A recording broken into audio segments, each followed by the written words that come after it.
What's up, everybody? Welcome back. We are trying out this new studio. This is the Reckless Wiz Podcast. With me, I have my co-host and one of my good friends, comedian Dante Martinez. What's up?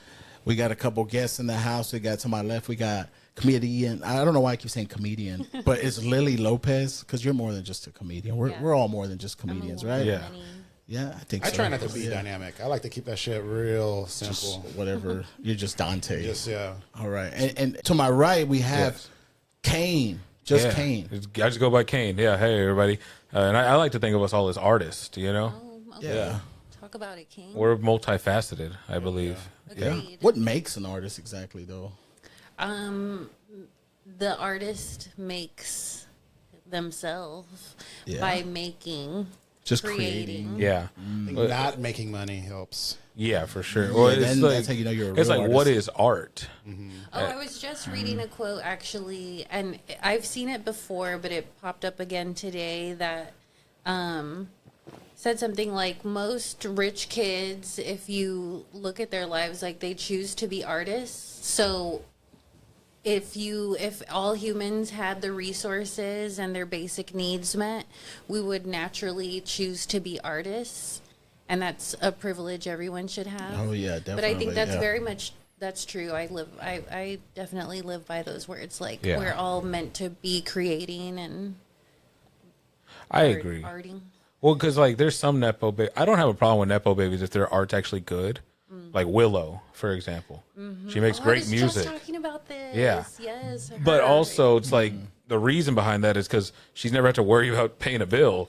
Yeah, like All you can her really focus, flow yeah. when you don't have financial blockages, like all these stressors that come from a lot of people have by just trying to get their basic I needs. think Mitch Hedberg was like a rich kid or something like that, and then he still made great, comedy.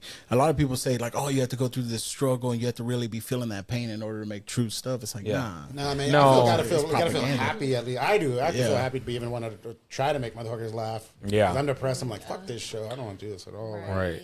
I don't know. You don't need to struggle for art. But I will say, I think with comedy, it's one of those things where it's like there is no nepotism. Like you do have to be funny at the end of the day. Yeah, for- because if you're good, you skip everything nepotism can give you. If you're good, you're like at the front of the line, you know. Interesting. Have y'all ever? And this is just because I happened to just watch it today, and it was just on Tubi. My wife was watching it. It's called Drop Dead Gorgeous. Have you ever seen that movie? Oh my God, It's like a 90s classic. movie. Yeah. So What's that good with about? Kirsten Dunst. It's about these pageant queens in like, where are they? Missouri or something? So, I don't know. I Some think Minnesota. random- Minnesota. Yeah. Minnesota. Yeah.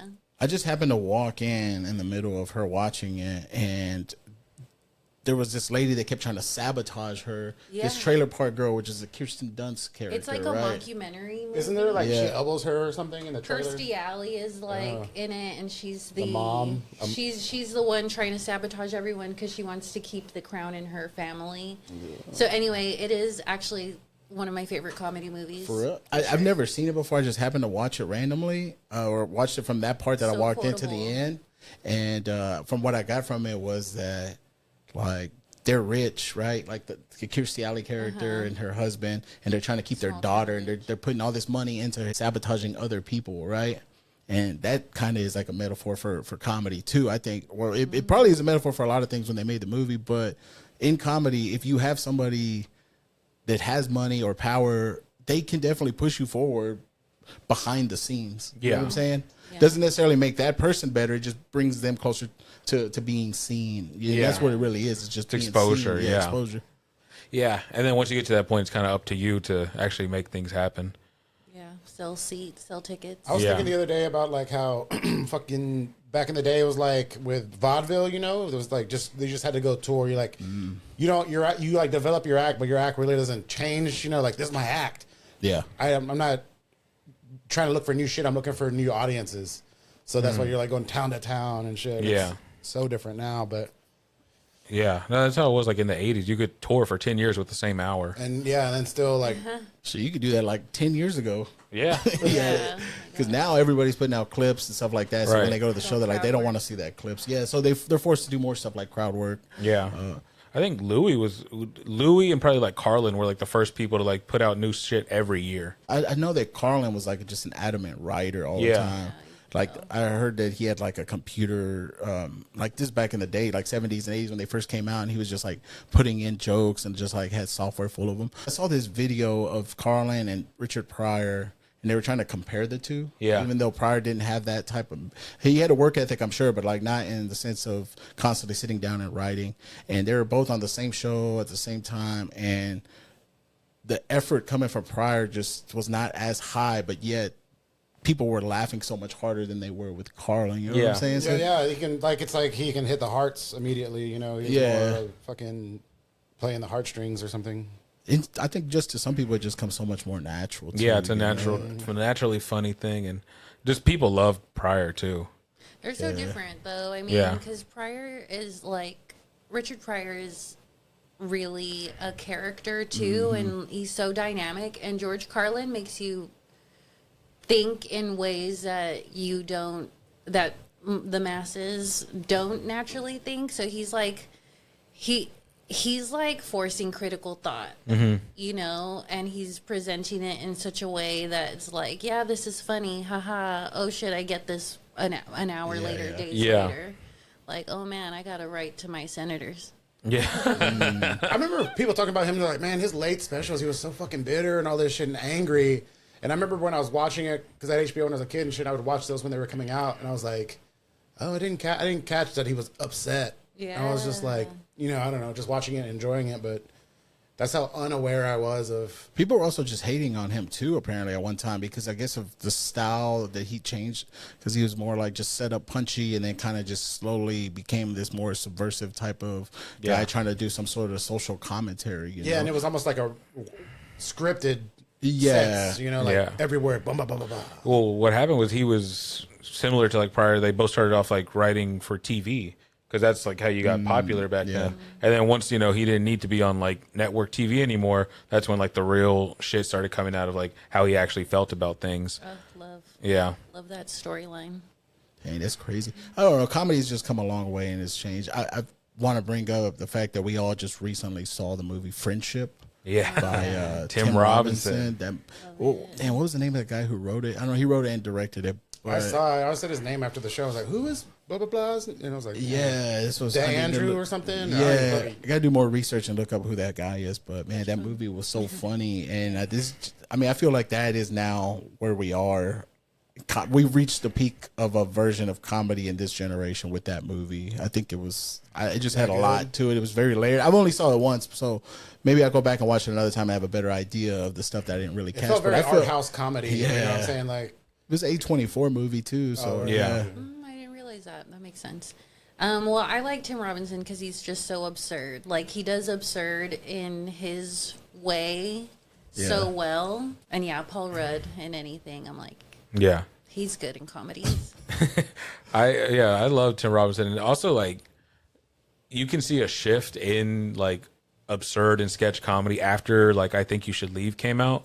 Like, it really did put an influence out on a lot of people, where a lot of people are just like trying to be Tim Robinson now, which is crazy because like he got fired from SNL for doing that exact thing. I've heard before, like when shit gets politically hot, comedy goes more absurd. So that's I've heard that makes before. a ton of sense. I got no fucking science on it or whatever. That's just whatever. I'm just gonna apologize. I fucked up. I should have opened this bag up before the show. I'm about to give me a beer real quick. My bad. I was gonna be noisy as fuck. I think that like if it were to be absurd, it makes sense because maybe there's just too much going on, like right now, right? Right. What can we talk about? We can talk about the shit that's happening with ICE, and they're just kidnapping people. The stuff with Iran, like them trying to bomb and everything. Like, it just seems like it's overwhelming, funny? you know? Yeah. It's I think I've said this a few times. Like, I mean, comedy, I do think you kind of do have to struggle or suffer for your comedy to be kind of good. Like, it's just more interesting to me if I can tell you have pain behind those eyes. But I also, because comedy, what is it? Comedy is tragedy plus time. Yeah. I so feel that way, and I feel like right now we have a lot of tragedy and not a lot of time. So we kind of just gotta like. Yeah, there needs to be space write between these it. Yeah, jokes. that makes sense. It's just hard to find that. But at least I've struggled with it lately where I'm like, damn, I don't even want to be funny. And like, I don't know. Like, it's like, damn, do I want to be telling jokes right now or do I just want to be crying right now? Like, I don't know. I feel like, can't dude, tell. I feel like as I gotten older, like, I don't even know what the fuck is funny. I was like, I thought I knew what funny was, but I don't think I know anymore. I don't know what the fuck funny is anymore. What do you feel, or like what? Maybe like my... sorry, I didn't let you finish your question. I was That's assuming. okay. Answer the one that was in your head. And the one that was in my head was like, well, why do you feel that way? Because fucking, I feel like maybe the more I've gotten older, the less I realize I don't relate to motherfuckers I thought I did, you know? I was like, oh, yeah, I thought we were the same. I was like, oh, I guess no. Not the same shit. Yeah. I can't open this motherfucker. So. I guess like maybe I kind of agree with you on the somebody does have to go through some sort of struggle and stuff like that. Not to say that somebody who hasn't gone through that struggle probably can't create something great. Yeah, and the only person I can really think of is somebody like Bo Burnham or like a Justin Bieber. Yeah. People who grew up probably more affluent, probably had opportunity to take a piano class and learn the piano and I feel like those Bo opportunities. Burnham you know what I mean? has gone through something. I was gonna say so. I'm I was no, gonna that's say what the I'm saying. exact same thing. Somebody I touched don't his wanna heartstring in his stereotype crotch or something. that white man. True. Yeah. Well, life is still gonna life though. Like she's Right. gonna happen, That's what I'm right? saying. Regardless To- of what's going on. What I'm saying is like maybe not like a financial struggle or like Yeah. being homeless or anything like that, but like like everyone's still gonna go Some through sort of shit. trauma Yeah, or like something Bo Burnham happened, yeah. definitely dealing with things like Well, anxiety, depression. Even rich Yeah, people go through stuff, Right. But not all of them are like, you know. yeah. When I say like you don't Aware. need to struggle for your art, I just mean like you don't need to go homeless to do this. Oh yeah, Yeah. All our basic needs need to be met in this country in order for us to probably, like you said at the beginning, lean towards wanting to do something in the art field or something like that, creative field. I do think that a lot of, in this country specifically, if you have money, there's a higher chance that you're probably growing up around people who are more educated, not just like academically, but also emotionally. They have more emotional intelligence because they have more access to in time to sit and think and stay in their feelings as opposed to growing up in a place that's a little more chaotic. People are yelling, No, people are stressed, honestly, you know. People in Yeah, survival well, mode. Yeah, to Survival that mode. point too, like literacy, you know, you're gonna find more literate people where more affluent communities are, and even just like I've been talking about this a lot recently too, like just even being able to name your emotions like unlocks like a new level for you and your own emotional intelligence and understanding. So if you're like, oh, I don't have a word for this emotion I'm feeling, so I think I'm mad, then you're just gonna be angry and then try to find something to like blame it on, as opposed to, you know what, I'm feeling frustrated and despair over what's going on in the world. What if you're like, And I feel like when my mouth goes like this, when it goes up on the sides. Yeah. That's What why I is that like the called? show Daniel Tiger. You ever seen that show? It's Yeah. on PBS. I I make my missed kid that watch. one. I make my kid watch. But like what you just said is exactly that. Is like it's the guy, the little tiger kid is saying, "Oh, I'm so frustrated." Like they really lay it out there for you. Yeah, And you I've know realized her. that my kid is getting better at expressing himself because he watches that show. Damn. Hell yeah. That's why I love PBS Yeah. Kids because they have programs like that. Yes, you gosh, know? get your kid like PSA, get your kids off Coco Melon and all those like way overstimulating, Right, yeah. repetitive songs, like these vibrant, distracting colors. It's all meant to just like zonk them out and Yeah. keep them watching. When there's like Little Bear, yeah. you I heard know, Miss Rachel's good too. Miss Rachel Rachel's is the good. shit. Yeah. Love you, Miss Rachel. Is that what you were saying a second ago, though? When I can't stand when rich motherfuckers are dumb, though. Have you ever met a dumb rich person? Yeah, Yes. most of them. Yeah, they're just like peeling back some money and shit, and they're like, "What? I can't read. Get the fuck out of here!" Like, That's yeah, the fuck thing too, you, because I dude. wouldn't say a lot. I hear what you're saying with like the emotional intelligence in more affluent neighborhoods and stuff, or more educated communities, but I also think there's like a huge disregard or dissociation from real world problems, or like the problems of definitely. the the 99%. That's why it is important to have social programs and funding for these social Funding programs. for the arts. Yeah, and for the arts, creative fields. Like That's something I think about a lot too, just with the way I grew up. Because I grew up in the Rio Grande Valley, which is, I think, statistically like one of, if not the poorest region Counties, in the country. So I remember wanting to be a comedian as a kid, and then giving up on my creative pursuits and dreams before they even began.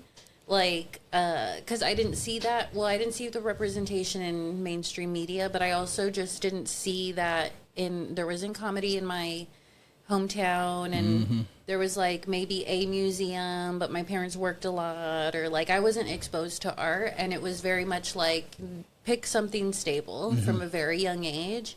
So it wasn't until like I had a stable job in my early 20s that I was like, hey, wait, I really want to do this thing that I've always wanted to do. The first open mic I ever went to was in like 2014 in Baton Rouge, and I just didn't even sign up. I went to watch. And then like a year later, I was doing comedy in Austin, and then it took me 5 more years to you were just in Baton Rouge, or?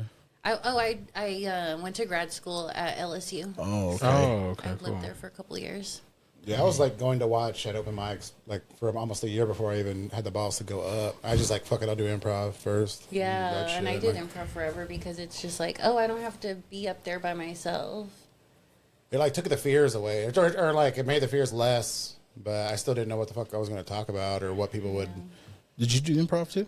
I did, but I always wanted to do stand up. Yeah. The only reason I did improv was because I wanted to take a sketch writing class at DCC, and the prerequisite for taking that class was taking an improv class. Dang, that's how they get you. Yeah. But yeah, the first time I did stand up was when I was like 18. This was like in 2016, and it was at Hyenas. And I only did like 3 or 4 open mics, and then I stopped for like 7 years. Oh, really? And, yeah. And then I started like officially doing stand up when I was like 25.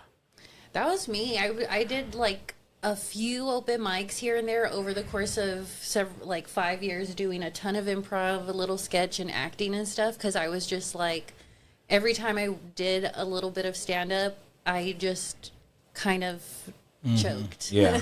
Well, actually, a couple times, I mean, when I did some open mics, it was kind of on a whim and it was fine. But if I thought about it too hard, Yeah. I was just like, I want to go back to improv.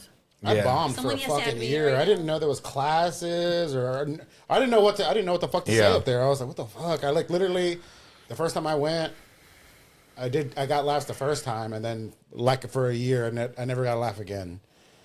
And I was like, I said it the same way. Like, what the fuck? I was like, and I remember like having nervous breakdowns on stage, and like, ew, it was bad, man. Like, So wait, you took an improv class first? yeah, I took improv first. That didn't help you at all? Like thinking of like, man. Well, yeah. Well, I don't know. I thought like, so then I would go on these weird tangents. Like I remember one time I was bombing at this one bar, and they had a wireless mic, and the stage was right by the door, and I was bombing bad.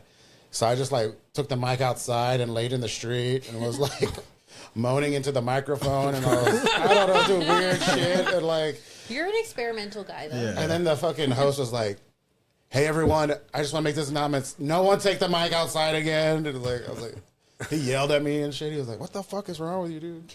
I was like, "No one was laughing. I thought I don't know. It was bad." You also have a theater background too, right? So I started as an actor. I'm still an actor. Yeah, I'm about to Yeah. be in a fucking play here in a month or whatever. But like, yeah. So I started in the theater background, and then improv, and then stand up. So none of that helped for stand up. So I never took an improv class. I kind of wish I would. I might still just take one just to take one, but I went to a show, and then after that I was like, damn, I really want to try this now for sure. And then I waited 2 years, and I just wrote for like 2 straight years, just whatever ideas. Had no real idea of what to even write exactly, but just think of ideas that might be funny. And I finally went on stage and realized everything I had done in those 2 years was pointless, because it doesn't really mean anything until you literally get on stage with stand up, you know.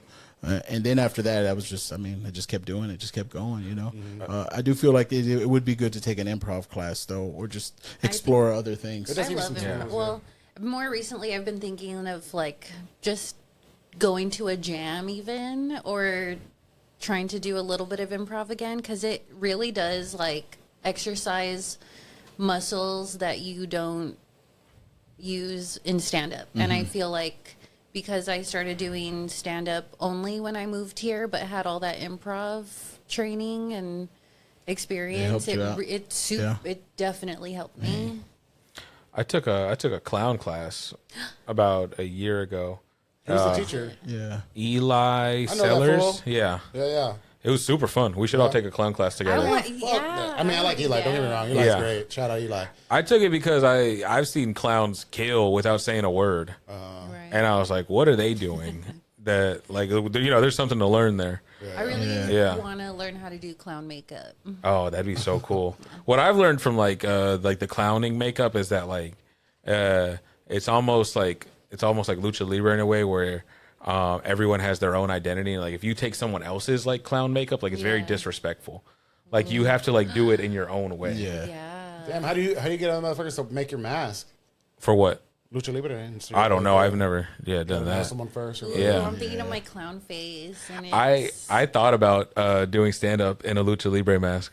Oh yeah. About a year in, I was like, no one knows me. If I just did masked comedy, I don't know. I love the idea of like a celebrity that like they are not famous, but their mask is. There used to be a famous Dead 80s Mouse? comedian. Yeah. Daft Punk. There was Like- a famous 80s comedian that wore a paper bag on his head Yeah. and had the eyes cut out and shit, and he was like, would say shit, and no one knew who, I mean, the comedians, I guess, knew who he was, but no one knew who he was and shit, and that was his whole I shtick, love was the his idea of character that. comedy was this, Yeah. the masked motherfucker. Like in a like paper bag. Daft Punk. I love Daft Punk. I love MF Doom. All the lucha libre stuff. Like I think that's really cool. Of like the idea of like the art form being more important than the person behind it. Yeah. And also, like, in a way, protects the artist. Yeah, it protects your identity. The thing that stopped me was I wear glasses, and I was like, I don't want to wear contacts Well, every MF Doom show. would put the fucking put the sticks through the Yeah. eye holes. Yeah. You know, I was gonna say that'd be funny. That's why I also liked writing, though. Like famous authors and stuff, like they put out all this great work, and you're like, you have no idea what most of them even look like. Yeah. You know? Which is kind of what I wanted to do originally. When I went to school, I got into creative writing, and then I was majoring in English before I dropped out and started just doing stand up full time. Yeah. So I was like, man, maybe I can write a novel or some shit. But then I was like, man, I'm too stupid. yeah, I'm Like, I'm not, and also I don't think I've lived enough life to really feel comfortable, because I feel like you have to really take somebody on a real ride when you write a novel, take them down the emotions. You have to have gone through those emotions, I think, or something, something to that nature, right? To really create something like that. There's a similar thing in acting too, because like I remember being cast in roles where like before I even had a first real girlfriend, I was cast in roles where like I was a piece of shit boyfriend. You know what I'm saying? Like I was like, dude, I was acting things I had never experienced in my life, Right. and I would get these like fucking super anxieties because I'd be like, I don't know what this is like. I've never like slept in a bed with, you know what I mean? Like, Yeah. you know what I mean? Like I never shared a bed with another human being or whatever, and shared a space, and now I'm talking about a breakup or I'm cheating on you. I've never had sex twice, like what the fuck? And like, so like I'd be like in these situations where I had to act something out I had never lived, and so as I got older, that's something that I got more confidence in. I was like, well, I've done a lot of terrible shit and lived a lot of life or whatever that. Now you can speak channel on that, it. yeah. Or I can like at 'cause least I think like emote even it. Toni Morrison was like in her late 30s before I think she even wrote her first novel or something like that. So I don't know. Maybe it's still on the table, but at the same time, I don't know. People don't read anymore like that. So, I Yeah. don't know. Well, I think that's what's cool about stand up too, is because you can take like a writing structure from like novels and like apply it to stand up. Like I've been trying to figure out how to like, if once I get an hour set, I want it to like somehow resemble like the hero's journey, because that's just like a structure people recognize like subconsciously. And I don't know. I just think that'd be cool. I don't know if I've seen that like done before. With the hero's journey, Yeah. in stand up, Yeah. I mean, what would be an example of something like that? Like, you could do it through your first person story, like Right. of you saying for something sure. about I'm yourself. thinking of like Ali you know? Sadiq. Right. Yeah. Yeah. That's a great example. Yeah. Yeah. Thanks. Chris Estrada recommended that I read this. You all right, Roger? He's taking bong rips in the corner and It's like shit. Casa The fuck? Beach. oh yeah. Also, you gotta let me know too, bro. As far as time, because I didn't even see what time we even started. Oh, you can tell up there if you need it. It's on the recording. The little red thing. How long are we? Oh, okay. We're about halfway. Okay. nice. Cool. I'm Yeah. gonna I'm have trying to cue Dante to Lilli to move the mic closer. Oh, okay. Yeah. That's because your voice is a little low compared to the gentleman. Yeah, I'm a birdie. I'm a singing birdie. I'm not gonna lie, I might have to pee again. Okay. Because You can go right now if you'd like. Should I? You want to regroup? We'll go regroup. pee. We Can I cut use your restroom again? Go piss, girl. already. We can do boys corner while she's gone. Yeah. I mean, we can just keep it rolling for now. Yeah, yeah, it's a real fucking. Let's talk about our balls while she gone or something. You know. So mine, I've noticed as I've gotten older, get way more smooth. Do they? Just hang down longer? I don't know. My gravity's fucking my shit all up. I don't know. I feel like my balls are getting lower, but I feel like they're getting like more scars. They're starting to look they have like the Edward James Olmos type look on there. You know what I mean? Do you find that as they get longer, your voice gets deeper? Maybe Mine does, but you know, I've become more sensitive about things and cry more openly because they get longer because you create more testosterone Yeah, it's just in like there. my masculinity also kind of just goes away. But it's more testosterone that's not getting used. Is that what and it it's is? making it heavy. I don't know. I'm not a scientist. I dumped the poison. Mine Mine are- press the release. Mine are too big. I'd like a reduction. You're If I'm you being want ball honest. reduction? Yeah. Damn. Having big balls sucks. They Just bother like a me. ball, you know. They bother me at night. Like sometimes I can't Really? sleep. You Yeah. just like roll over on your ball and shit. No, it's not like it hurts, but it's just like I can't find a comfortable place for them when I'm trying to sleep. Yeah, I feel that. I feel like one of my balls crossed over one time. The Yeah. left ball and the right ball switched over, and it hurt. Dude, I was in pain, dude. I was like, We had a what bunch the of hell? ball talk while you were gone. Since we're talking about balls, has any of your testicles like got stuck up like above your pubic bone? Just kind of get stuck up there. Is that Yours possible? No. Yeah, when I used to wear skinny jeans. Damn, for real. That makes sense, yeah. Ooh, Lily, yeah. how do you feel about balls? I don't pay a lot of attention to them, honestly. Should Fucked I? up. I mean, I think you should. I mean, but consider if you like tested the waters for I a have. lover. I have before, but I also, I guess, have been really told I don't really need to pay attention to Oh, them. probably because it's too close to the asshole, and the dude was feeling like hella insecure. And he was like, He was "No, probably like, I like this too much. No. I like this too much. Yeah, yeah. Balls don't seem like they play too much of a role other than like reproductive stuff, right? I mean, Yeah, and only one of them. and just weakness too. Like Only that's one? a men's weakness. You Only can kick someone in one the balls. ball creates the sperm, right? Oh, Is that right? nah, I'm Shit. not I think sure. just the left one. I'll tell you this. I think the right one's just decoration. like no matter how much I scrub y'all, like they still smell bally. Yeah. That sucks. I was born with just one. Yeah. You were born with just one ball? One Yeah. big ball. I could never tell. You're so My manly. dad called me Ace for a while. Ace? Okay. Yeah. And I got a sonogram when I was like 13, and they found the second one like floating in my stomach. Oh, that's Damn. exciting. Yeah. For real? Oh, And then they it had like to it split came it. down like naturally. So now you have Now two. both are there. Yeah. Dang. Oh, so is that when your Oh, balls now drop? you have like they both have to drop? balls. Now I have And both, Drop, yeah. The other one dropped. Yes. and Is everything. one big, way bigger than the other? Or Yeah. One hangs lower than the other one. oh, okay. There's a metaphor there, I think. It's like you're not a man, then you're kind of a man, then you're more of a man, and Right. then as we get older, we're no longer looked as men. When Right. we're old fuckers, I- no one really looks at us as men in society. We gain and lose our masculinities, our manhood. You I'm feel one that? of I'm one of the only men that had got like a sonogram at like 13. You know. They're like, there she is. It's a Yeah. boy or a girl. They're like, That's probably the first time I went to a gynecologist. Yeah. When I was maybe 13. Right. So it was both coming of age for the both of us. You know. For sure, but So how did you find out that wasn't different. normal? My dad. Yeah, I think one time when he was taking me a bath when I was a little kid, he was like checking, Yeah, he's everything on me. Something off on the Yeah. balls. Yeah. And so years later we found out. I like to think he tried to like shake it out. Yeah. Like, It's like trying to hear He's it. trying to like rub it down, dude. Yeah. Trying to shake you and hear it. Where is this? No, but by ball? the time we found it, I think he was already in prison. Damn, so like, I think you we have have to write him a letter. Yeah. You left them a little Good ball news. stamp. Yeah. I drew a picture. Crayon and shit. Like, I how sent old a were you? picture of my sonogram with the ball. You're like, it's a girl. Wow, I have a ball. I have 2 balls, Dad.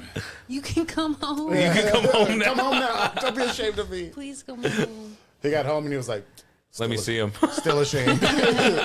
Still very ashamed. What say- what are some creep features, Lily? Like if you were like at a let's not even say at a bar.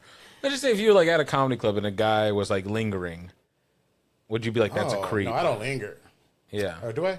I think I'm so quick to exit the situation. Yeah. When the vibe is like or off, that a creep. Yeah, what are creep characteristics? Well, For sure, lingering, like obviously, and always have an exit plan, ladies. But lingering, and then just asking a lot of personal information right off the bat, and I don't even know your name. Yeah. You know, and just like trying to be in my face and occupy my time and space.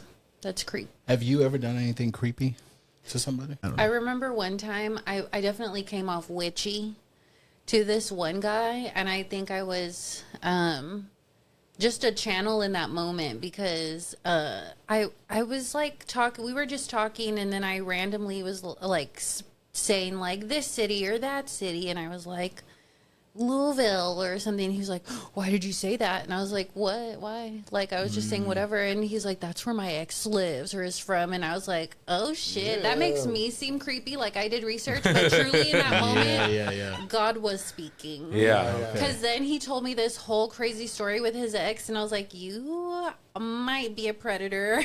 Yeah. Oh shit. It was weird. And actually, if I think about it, like for sure, not a lot of creeps will get past me, but like a few narcissists have. And I'm like, oh, you charming motherfucker. Yeah. Yeah, and then I have to. I'm more like a figure friend that out. creep because, like, I don't know. I feel like when I came into my own and started like actually dating, most of my friend group was a bunch of lesbians, so they were all giving me advice on how to like be. Yeah. Because like when I went to college, like I just linked up with the first Mexicans that want to be friends with me. Yeah.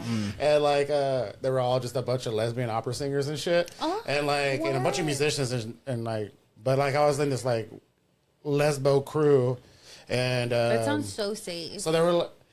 Well, I like to think I was the dangerous one, but they were like, no, motherfucker, do this, and like I was like, so. I don't know, and I've always been like real like I don't want to depend on any fucking woman. Like no one's gonna cook for me, no one's gonna do this, nothing for me, you know.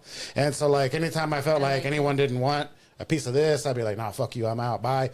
But like with friendship though, I get real creepy on friendship. I'm like, you want to be my friend, bro? Like what? You want to hang out?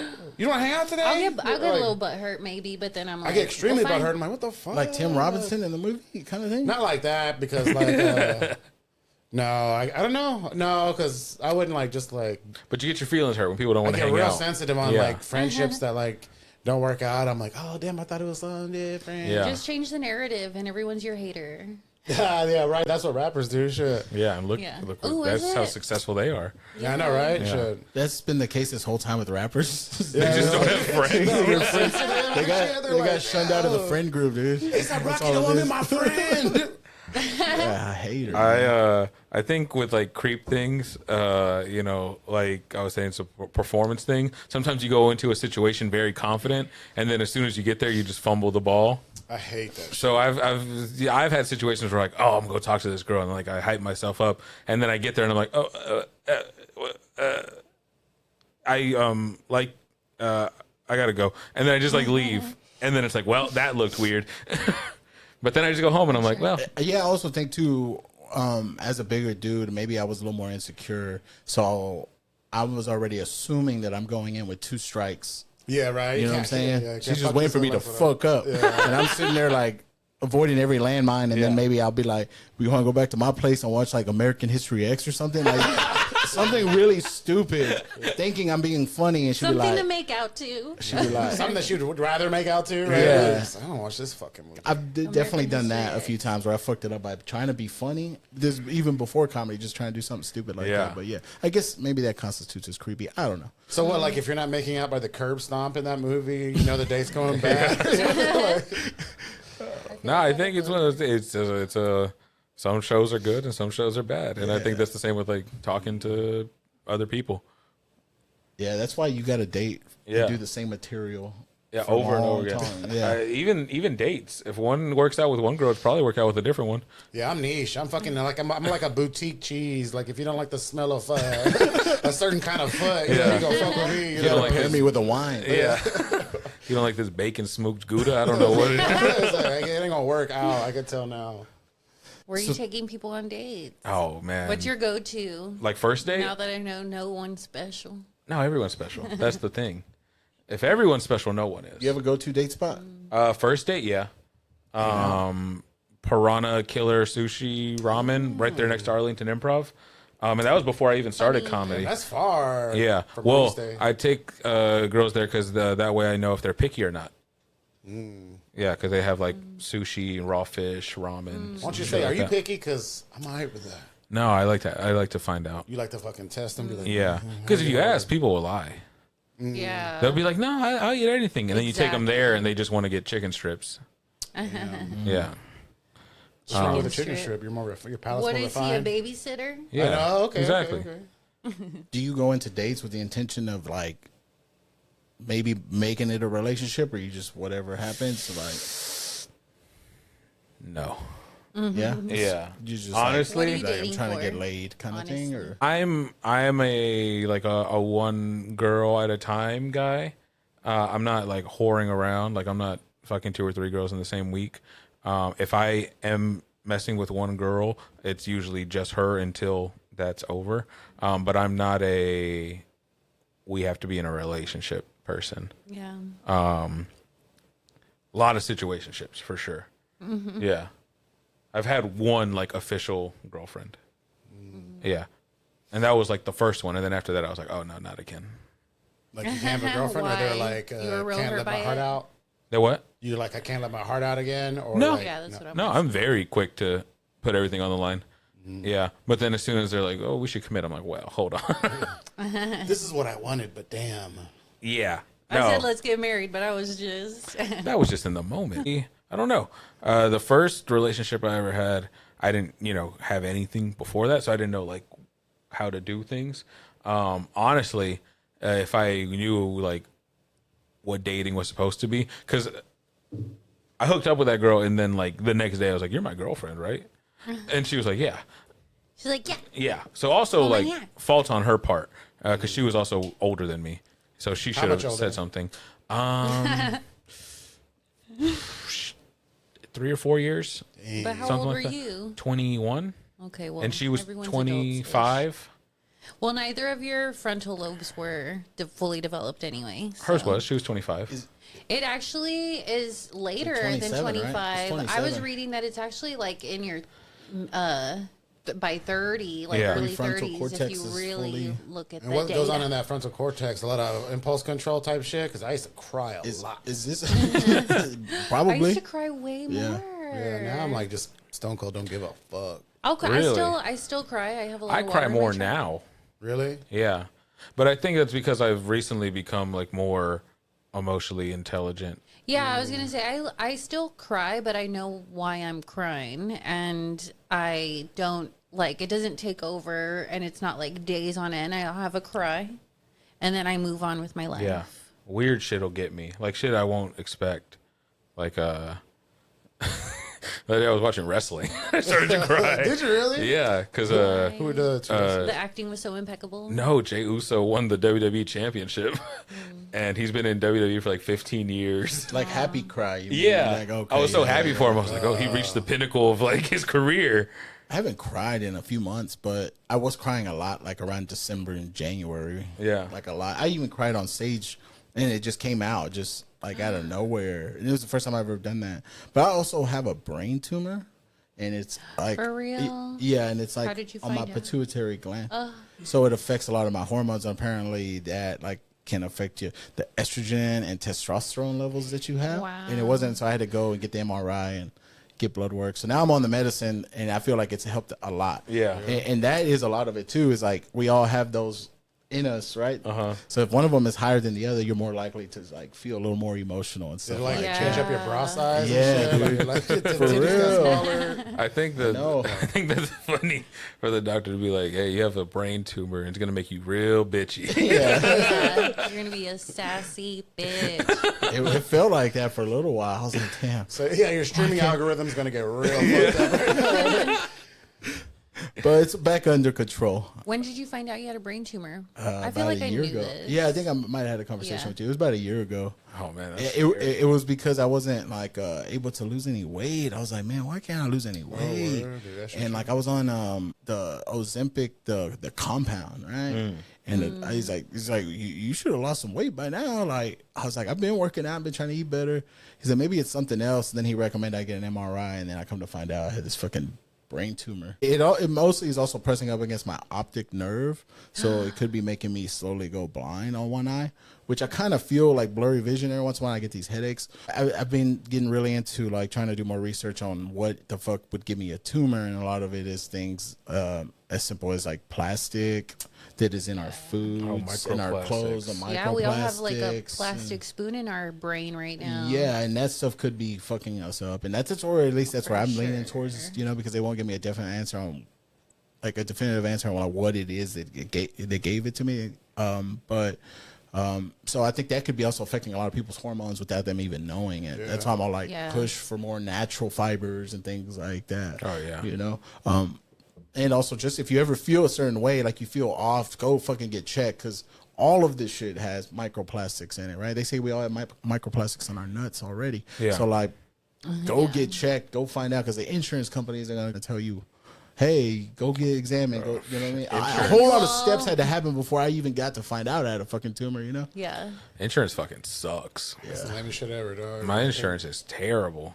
I've been trying to get a sleep apnea or a fucking CPAP machine for like the past month and a half.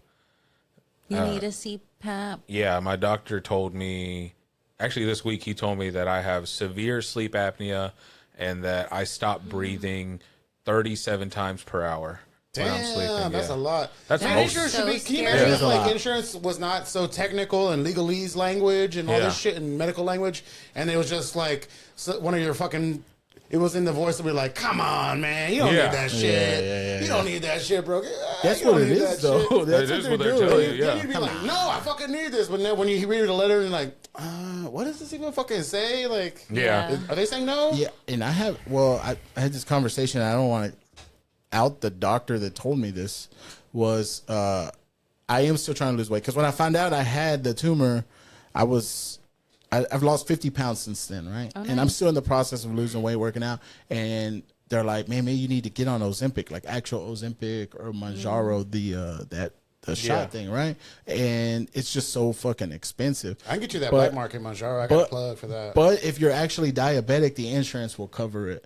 So this doctor told me, she's like, next time you go get your blood work, eat a whole bunch of sugar like the night before, just so you can spike your A1C. And that way you That's can so fall under the funny. line of the Diabetic, the yeah. diabetic, and then they won't question it too much after that. But because these insurance companies know this, they don't want to give it to people. You know what I'm saying? Damn, So if just you're like eat a pre-diabetic, pie. Because yeah. they want that comeback money. They Yeah. need to be fucking. They need that diabetes fucking check. But yeah, because your A1C will go back down. It's just like you kind of spiking it purposely in order to get it. But I don't want to do that either, though. All right. Well, that's why they tell you too, like before blood work, they tell you not to eat anything Yeah. for like a couple hours Yeah. beforehand.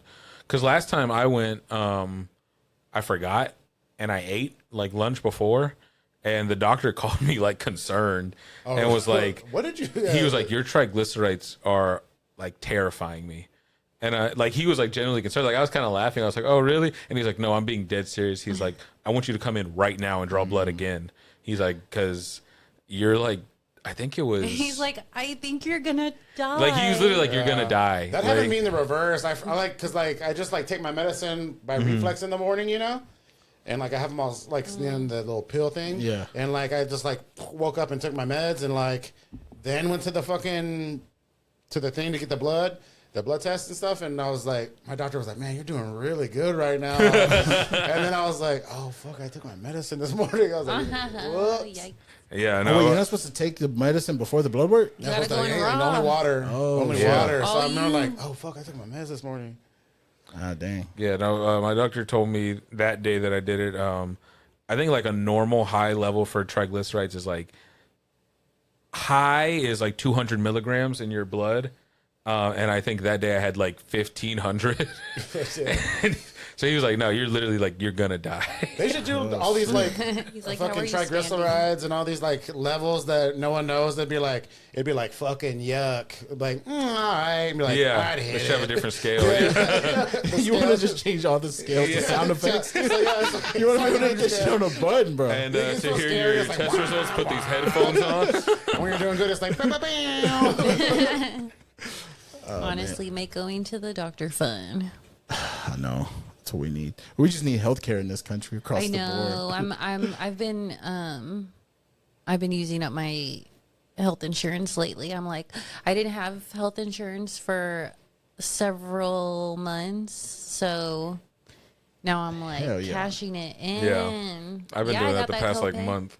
That's wild that you have it. Well, you have a good job, but I was Yeah. like, I didn't get fucking health insurance in my late 30s. I didn't I couldn't even afford that shit till Obamacare. Yeah. So 2016 and shit. It's real shitty that people's healthcare is tied to their jobs. It's a scam. That's what they're doing. And then you can't even Yeah. pick. It's just like whatever that company picks for you.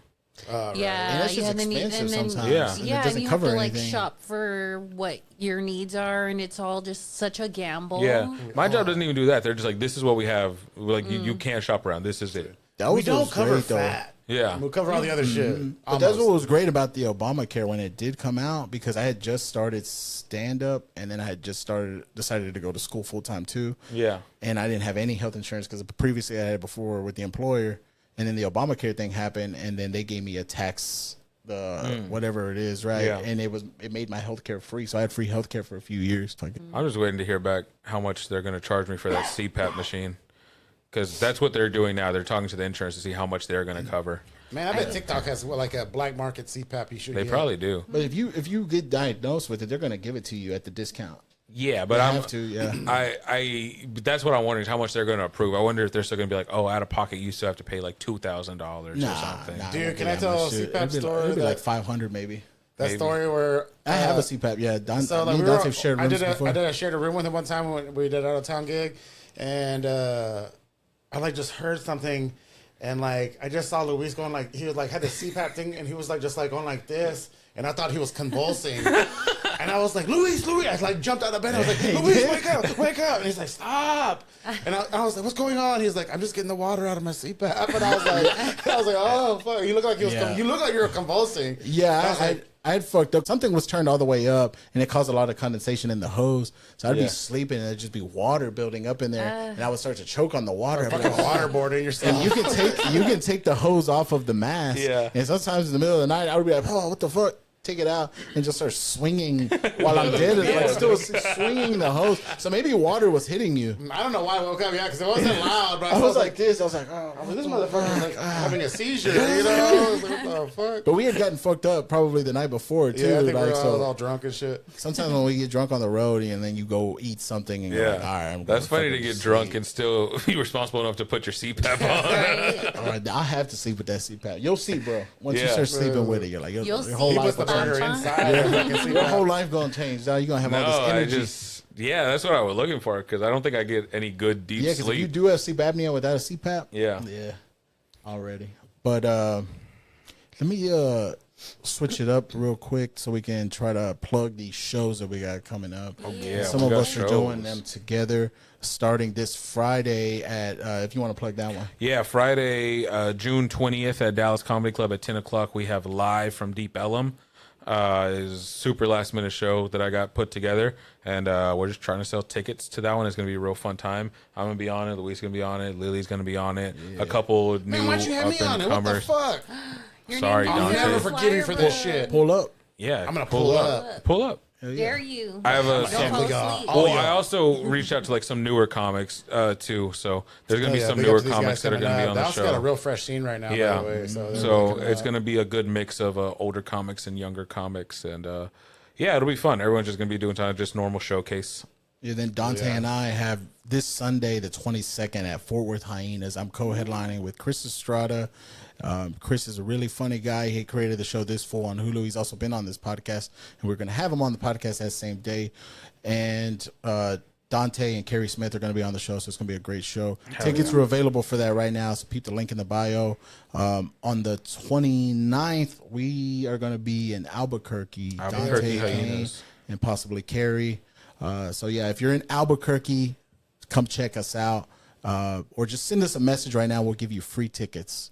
But you have to mention the podcast. Show us for that fucking, like, what are they, those chiles that they got out there? Give us some of those chiles. They got good spicy food in Albuquerque. Yeah. Ooh, they're red chiles. Yeah, I want to go do a little Breaking Bad tour. That'd be fun. Yeah, man. Yeah, I should get there a day early. Fucking, we get lost and we just throw a pizza on someone else's house and shit. Like. And then we have me and CAIN are doing the show July 3rd, right? Yeah, 3rd of July at Rose City in Tyler, Texas. Oh, shit. Yeah, Luis is going to be headlining that. That's going to be a Thursday, but it's the day before 4th of July. So we all got the day off the next day. So come out and hang out with us. If you're in Tyler, it's in the bougie part of Tyler. It's right next to the Texas de Brazil. But yeah, so Luis is going to be headlining. I'm going to be featuring, and my friend Ahoma is going to be hosting that show. Yeah. July 3rd, Tyler, July 3rd, Texas. yeah.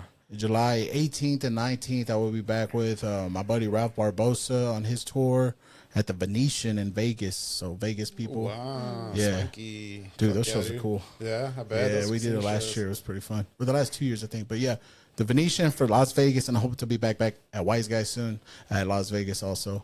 But yeah, do you guys have anything else y'all want to plug or anything you want to say? Your Instagram, social media.